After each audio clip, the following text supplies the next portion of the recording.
तेजस्वी यादव यात्रा को स्थगित कर दिए हैं। सत्ता पक्ष हमलावर हो रहा है। सत्ता पक्ष के पेट में जबरदस्त मरोड़ा है। सिर्फ और सिर्फ तेजस्वी नाम केवलम जपना है। तेजस्वी यादव जी की लोकप्रियता देखकर सत्ता में बैठे लोग घबराए हुए हैं और घबराहट में ही अनर्गल प्रलाप कर रहे हैं। नमस्कार, मैं हूं चंद्रशेखर और आप देख रहे हैं आगाज फर्स्ट न्यूज। देखिए, तेजस्वी यादव कार्यकर्ता दर्शन साथ संवाद यात्रा पे निकले हैं। दूसरी चरण की शुरुआत बांका से किए। जमुई पहुंचने के बाद स्थगित कार्यक्रम को कर दिया गया है। इसको लेकर सत्ता पक्ष जो है तेजस्वी यादव पे हमलावर है। कई बातें सामने आ रही है। इसको लेकर हमारे साथ बात करने के लिए राजद के प्रदेश प्रवक्ता अरुण यादव है। कैसे देखते हैं? तेजस्वी यादव यात्रा को स्थगित कर दिए हैं। सत्ता पक्ष हमलावर हो रहा है। सत्ता पक्ष के पेट में जबरदस्त मरोड़ा है। तेजस्वी यादव जी की लोकप्रियता देखकर सत्ता में बैठे लोग घबराए हुए हैं और घबराहट में ही अनर्गल प्रलाप कर रहे हैं। चूंकि उनके पास तो कुछ काम है ही नहीं, सिर्फ और सिर्फ तेजस्वी नाम केवलम जपना है। चूंकि 17-18 साल से बिहार में सरकार में है, केंद्र में भी पिछले 10 साल से एनडीए की सरकार है। बिहार के हित में तो कुछ किया नहीं। और आपने पिछले दिनों देखा ही, नीति आयोग का रिपोर्ट आया, बेरोजगारी के मामले में बिहार फिसिड्डी साबित हुई है। स्वास्थ्य हो, शिक्षा हो, पलायन हो, अपराध हो, हर जन सरोकार के मामले में बिहार देश में सबसे अंतिम पैदान पे खड़ी है।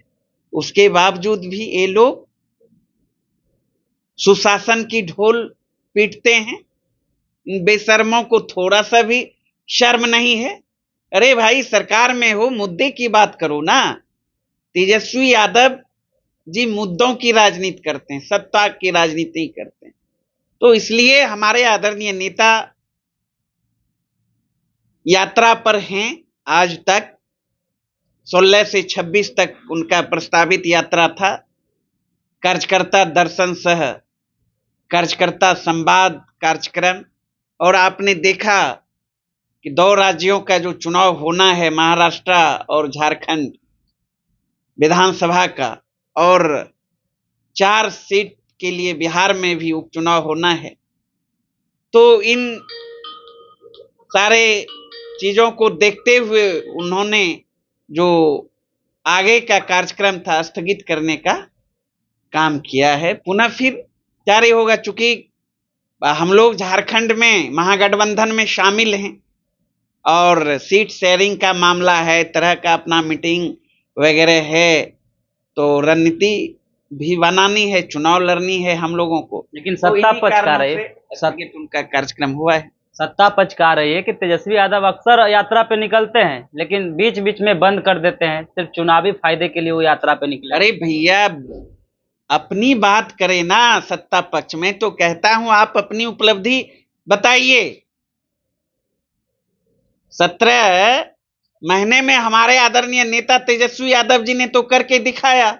महागठबंधन की सरकार में 17 माह का सेवा काल जो था, 5 लाख सरकारी नौकरी देने का काम किया, 4 लाख से अधिक नियोजित शिक्षकों को राजकर्मी का दर्जा देने का काम किया, मानदेय 2 गुना करने का काम किया, मेडल और नौकरी पाओ जैसी योजनाओं को लागू करने का काम किया, जाति आधारित गणना कराकर दलितों के लिए, पिछड़ों के लिए, अति पिछड़ों के लिए, आदिवासियों के लिए आरक्षण का दायरा बढ़ाकर 65% किया गया।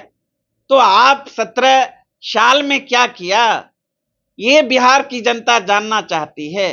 कि ये तो कुछ नहीं। पलायन चरम पर, बेरोजगारी चरम पर, महंगाई चरम पर, आपराधिक घटनाएं चरम पर, शराबबंदी के बावजूद जहरीली शराब पीकर आज आप देख रहे हैं 35 से अधिक लोग मौत के गाल में समा गए। तो इन लोगों को बताना चाहिए। सरकार मुआवजा देने की बात कर रही है कि जो पीड़ित परिवार है उसको मुआवजा देंगे। मतलब सरकार का यही काम रह गया। थोड़ा सा भी शर्म नहीं लगता है सरकार को?